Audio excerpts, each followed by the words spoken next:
Welcome to CH9 TV news. Bulletin ముందుగా headlines. Parliament ప్రతిష్టంభనపై Amit Shah కీలక ప్రకటన, చర్చకు సిద్ధమంటూ విపక్షానికి సవాల్.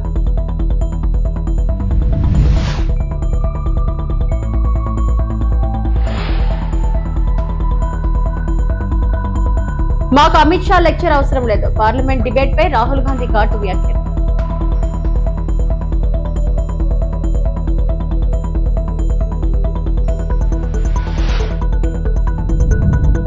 డిఎస్సీ అక్రమాలపై సిబిఐ దర్యాప్తు తప్పనిసరి, లోకేష్ బాధ్యత వహించి రాజీనామా చేయాలి, వైఎస్ జగన్.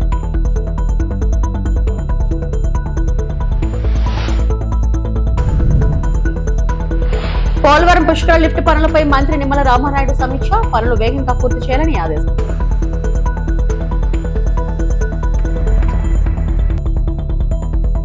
పార్లమెంట్ లో కొనసాగుతున్న ప్రతిష్టంభనకు తెరదించే దిశగా కేంద్ర హోంమంత్రి అమిత్ షా కీలక ప్రకటన చేశారు.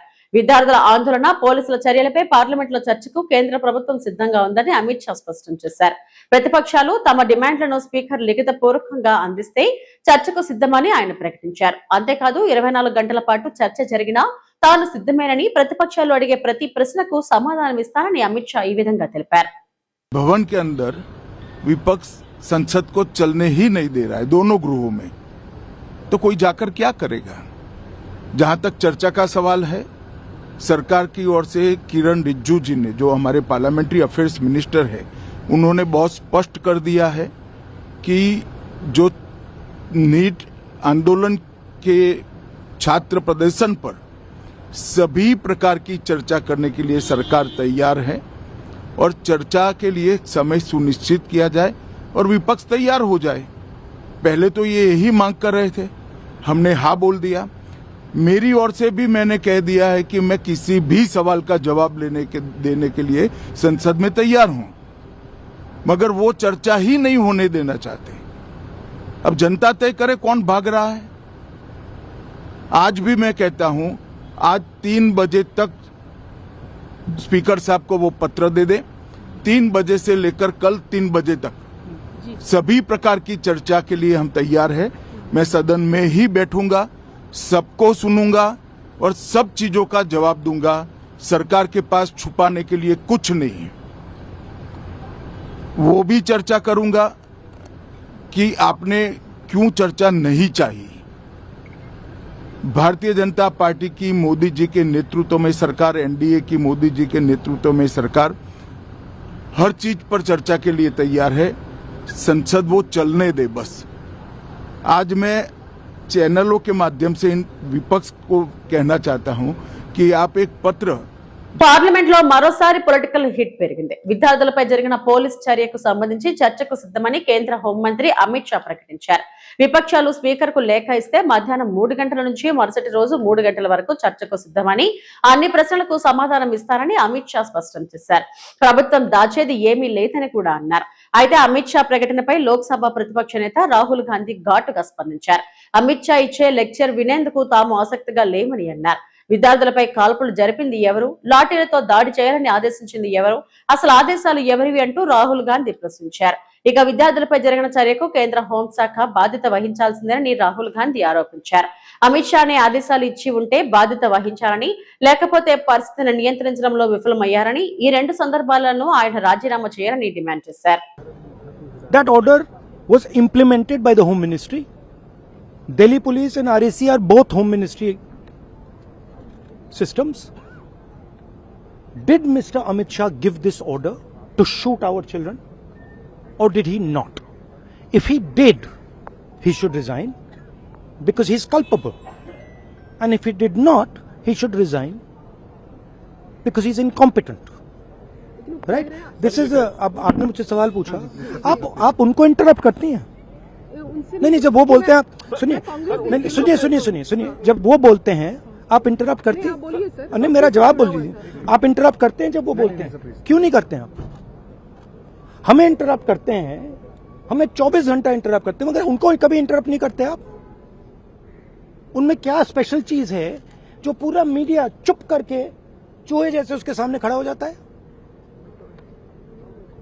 आपको स्टूडेंट्स नहीं डर रहे हैं, पूरे देश में स्टूडेंट्स नहीं डर रहे हैं. आपको भी नहीं डरना चाहिए। सर उनका जो एक second. So the question is not whether Mr. Amit Shah comes and opines. We don't care what he has to say. Okay. First of all, the most important thing to understand is 20 दिन के लिए गायब हो गए। यहाँ बैठे थे, गाड़ी आती थी जाती थी, 30 गाड़ियां उनके। Student should know this. 30 cars around Amit Shah. उनके घर के सामने जाइए, वहां पे मतलब 1000 पुलिस वाले। ప్రజా సమస్యలపై మరింత గట్టిగా పోరాడాలని పార్టీ ప్రజా ప్రతినిధులకు వైఎస్ఆర్సీపీ అధినేత వైఎస్ జగన్ సూచించారు. మండలి సమావేశాలకు సభ్యులంతా పూర్తి సన్నద్ధం కావాలన్నారు. వైఎస్ఆర్సీపీని ప్రధాన ప్రతిపక్షంగా గుర్తించడానికి ప్రభుత్వం ముందుకు రావడం లేదని అన్నారు. అలాగే ఏపీలో డిఎస్సీ అక్రమాలపై ఖచ్చితంగా సిబిఐ దర్యాప్తు జరగాలి. విద్యాశాఖ మంత్రి లోకేష్ బాధ్యత వహించి రాజీనామా చేయాలని వైఎస్ జగన్ డిమాండ్ చేశారు.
పోలవరం పుష్కర లిఫ్ట్ పైప్ లైన్ పనులపై రాష్ట్ర జలవనరుల శాఖ మంత్రి డాక్టర్ నిమ్మల రామానాయుడు సమీక్ష నిర్వహించారు.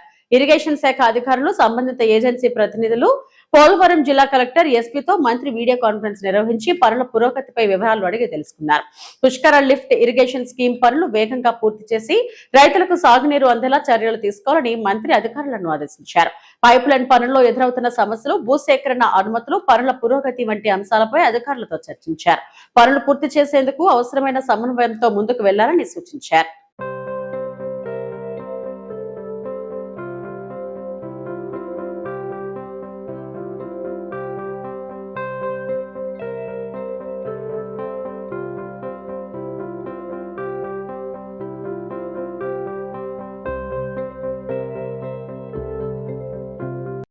సమస్యలపై చట్టసభలో గలం విప్పాలని వైఎస్ఆర్సీపీ అధినేత, మాజీ ముఖ్యమంత్రి వైఎస్ జగన్మోహన్ రెడ్డి చట్టసభ్యులకు సూచించారు.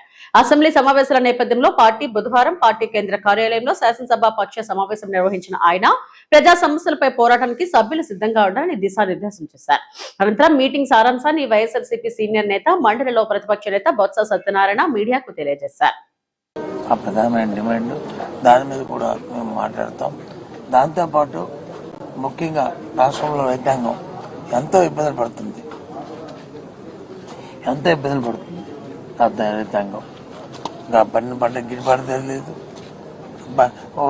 పంట వచ్చి పండిస్తే గిట్టుబాటు ధర లేదు, కరువు పక్క కరువు ఉంది, వాళ్ళకి వచ్చి ఇన్పుట్ సబ్సిడీ ఇవ్వడానికి లేదు.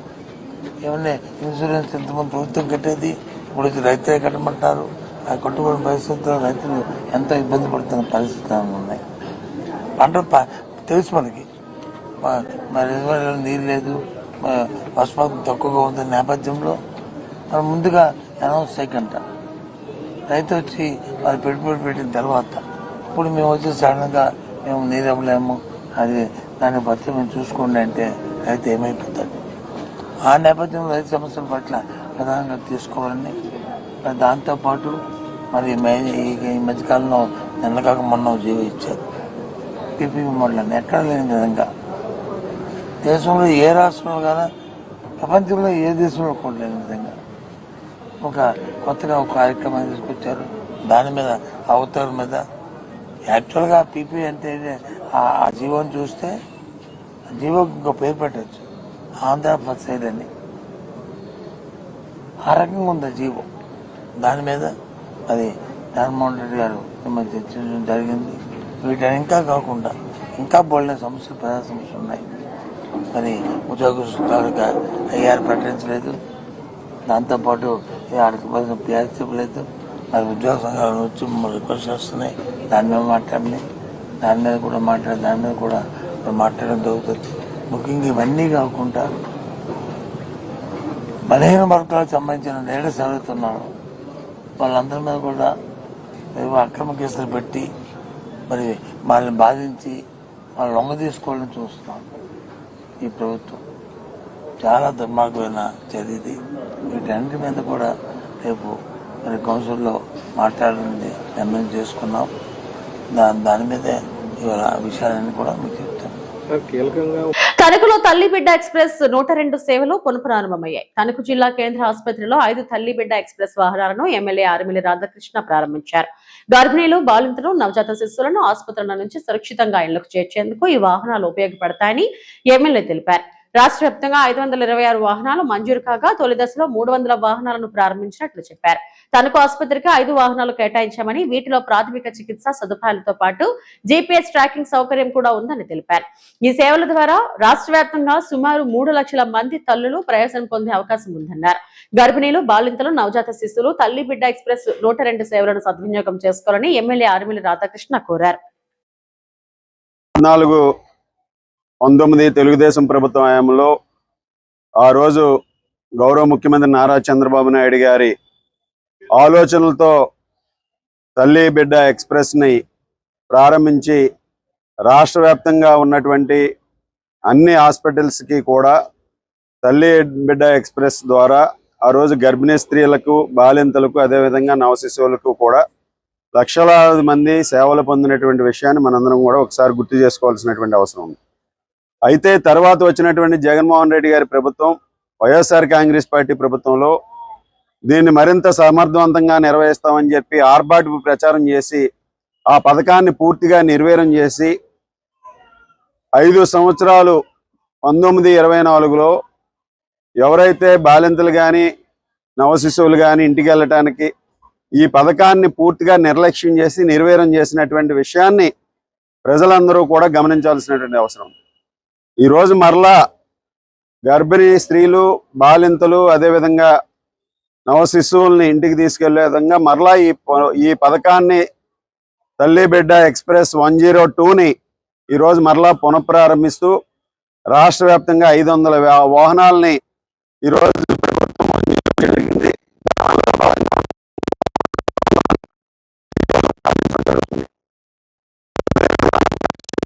ముఖ్యంగా తణుకు సంబంధించి 5 వాహనాలు ఈరోజు మంజూరు చేసి దాన్ని ప్రారంభించుకోవడం జరుగుతుంది. ఈ 5 వాహనాల ద్వారా మన జిల్లా ఆసుపత్రి పరిధిలో ఉన్నటువంటి అనేక గ్రామాలకు సంబంధించి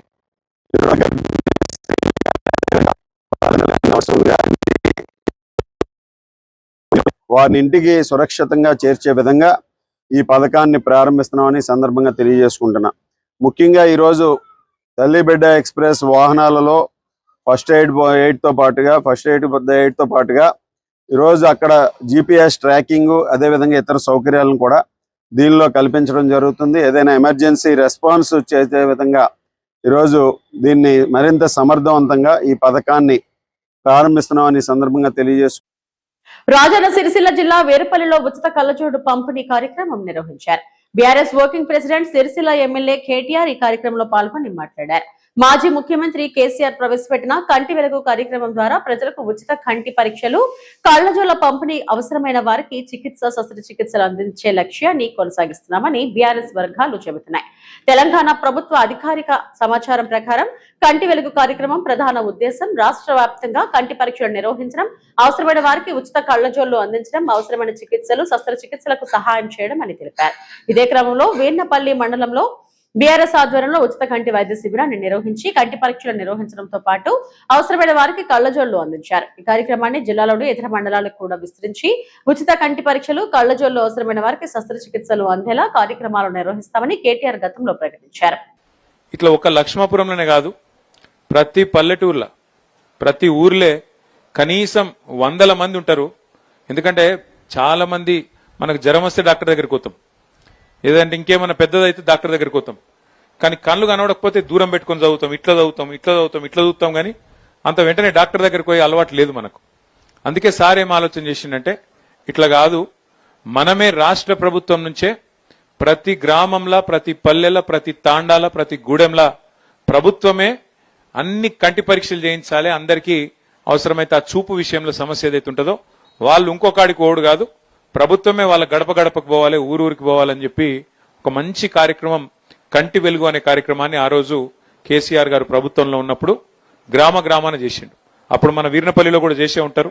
చేసినాక అందరికీ అద్దాలు ఇవ్వడం, అందరికి కావాల్సిన మరి వైద్య పరీక్షలు చేయడం, ఇవన్నీ కూడా మొత్తం రాష్ట్ర వ్యాప్తంగా కోట్లాది మంది ప్రజలకు మంచి బ్రహ్మాండమైన స్క్రీనింగ్ క్యాంపులు పెట్టి చేయడం జరిగింది. సరే, కళ్ళద్దాలు ఇస్తే ప్రభుత్వానికి మంచి పేరే వస్తుంది తప్ప చెడ్డ పేరు రాదు. కానీ ఈ కాంగ్రెస్ ప్రభుత్వం వచ్చినాక ఎందుకో ఏమో వాళ్ళు కేసీఆర్ పేరంటేనే వాళ్ళకి నచ్చలేదు. వాళ్ళు ఏం పేరున్నా తీసి పక్కకు పెట్టుతున్నారు. పిల్లగాళ్ళు పుడితే కేసీఆర్ గారు ఆ రోజు ఒక మంచి కార్యక్రమం పెట్టిండు. ఆడపిల్ల పుడితే ప్రసూతి ప్రభుత్వ దవాఖానలు అయితే 13,000 రూపాయలు ఇచ్చేది, కేసీఆర్ కిట్ ఇచ్చేది. మగపిల్లగాడు పుడితే 12,000 రూపాయలు ఇచ్చేది, కేసీఆర్ కిట్ ఇచ్చేది.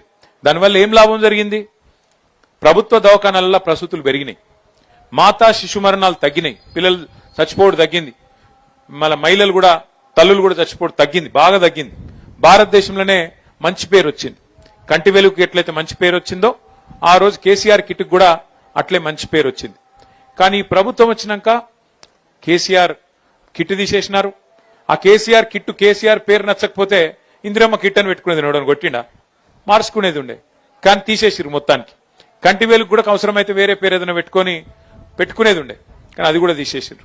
అందుకే నేనేమనుకున్నా అంటే ప్రభుత్వం చేసినా చేయకపోయినా మన రాజన్న సిరిసిల్ల జిల్లా కాడికి మాత్రం ఎవరైనా కొంతమంది తెలిసిన దోస్తులుంటే వాళ్ళని పట్టుకొని మనమన్నా చేయాలని చెప్పి సవేరి బాయి సాబ్ను పట్టుకుంటే ఆయన ముందుకొచ్చిండు. తప్పకుండా నేను చేస్తానా. అన్నమయ్య జిల్లా పొంకునూరు చౌడేపల్లి మండలం దిగువపల్లిలో వెలిసి ఉన్న ప్రముఖ శక్తి క్షేత్రంగా విరాజిల్లుతున్న కోరిన కోరికలు తీర్చే కల్పవల్లి శ్రీ బోయకొండ గంగమ్మ ఆలయంలో అమావాస్య సందర్భంగా చండీ హోమం నిర్వహించారు. అమావాస్య సందర్భంగా అభిష్ట సిద్ధి కొరకు హోమాన్ని నిర్వహించారు. ఈ కార్యక్రమంలో ఆలయ ఉప కమిషనర్ మరియు కార్యనిర్వహణ అధికారి ఏకాంబరం, ఆలయ అర్చకులు, ఆలయ సిబ్బంది, భక్తులు పెద్ద సంఖ్యలో పాల్గొని అమ్మవారిని దర్శించుకున్నారు. అనంతరం ఆలయ అర్చకులు భక్తులకు తీర్థ ప్రసాదాలను అందజేశారు. దేవీ దేవతా సమేత బోయకొండ గంగమ్మ దేవత కలశస్థాపన పూర్వక యావచ్చక్తి ధ్యానావాహనాది మంగళకర షోడశ ఉపచార పూజా సహిత విశేషణ మహాస్య మహేశ్వరః సాంకసపరివార సమేత సాక్షాత్ మండపస్థాపన దేవతా సమేత బోయకొండ గంగమ్మ దేవతాయే నమః ఆదాయంతయోః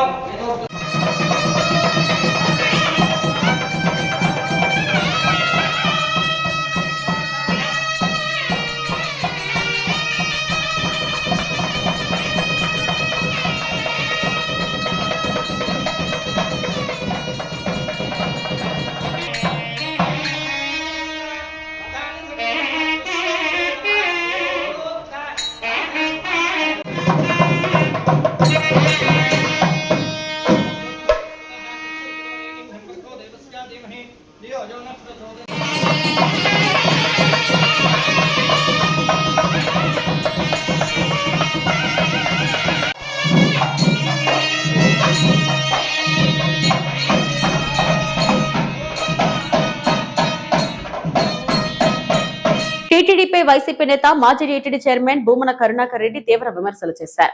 గత 2.5 ఏళ్లుగా టీటీడీపై చంద్రగ్రహణం పట్టినట్లుగా పరిస్థితి ఉందని ఆయన వ్యాఖ్యానించారు. వైసీపీ ప్రభుత్వం అధికారంలో ఉన్న సమయంలో దేశం, రాష్ట్రం ప్రజల సంక్షేమం కోసం టీటీడీ ఆధ్వర్యంలో అనేక వైద్య కార్యక్రమాలు నిర్వహించామని, అలాగే ప్రజల సంక్షేమాన్ని కాంక్షిస్తూ వివిధ యాగాలు, ఆధ్యాత్మిక కార్యక్రమాలు చేపట్టామని భూమన తెలిపారు. అయితే ప్రస్తుతం రాష్ట్రంలో వర్షాలు కురవాలని, కరువు పరిస్థితులు తొలగిపోవాలని కోరుతూ తాను వరుణయాగం నిర్వహించుకుంటున్నానని భూమన పేర్కొన్నారు. కానీ టీటీడీ ఆధ్వర్యంలో కనీసం వరుణయాగం కూడా నిర్వహించకపోవడం బాధాకరమని ఆయన పేర్కొన్నారు. టీటీడీ కేవలం ఆలయ నిర్వహణకే పరిమితం కాకుండా ప్రజల సంక్షేమం, సామాజిక సేవా కార్యక్రమాల్లో కూడా కీలక పాత్ర పోషించాల్సిన అవసరం ఉందని భూమన కరుణాకర్ రెడ్డి అభిప్రాయపడ్డారు.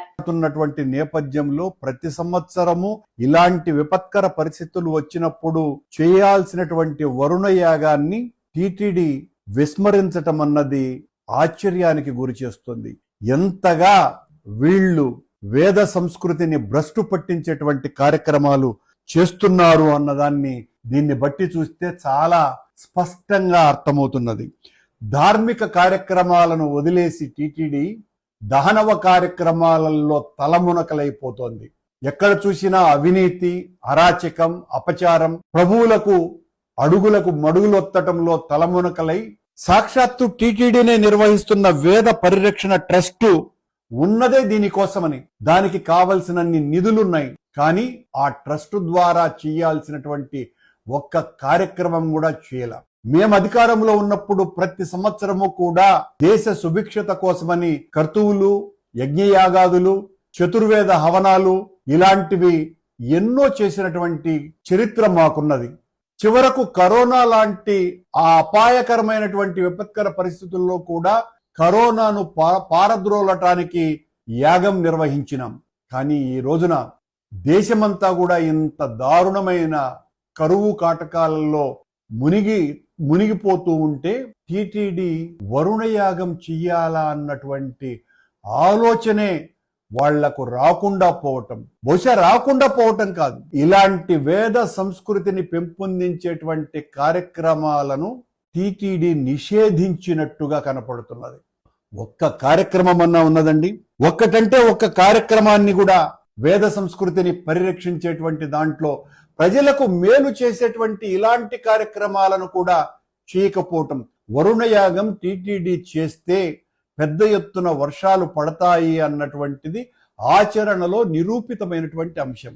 ప్రజలకందరికీ కూడా ఒక పెద్ద నమ్మకం, వెంకటేశ్వర స్వామి ఆలయంలో ఈ కార్యక్రమం, ఆ క్షేత్రంలో వరుణయాగం చేస్తే వర్షాలు పుష్కలంగా వస్తాయి అని.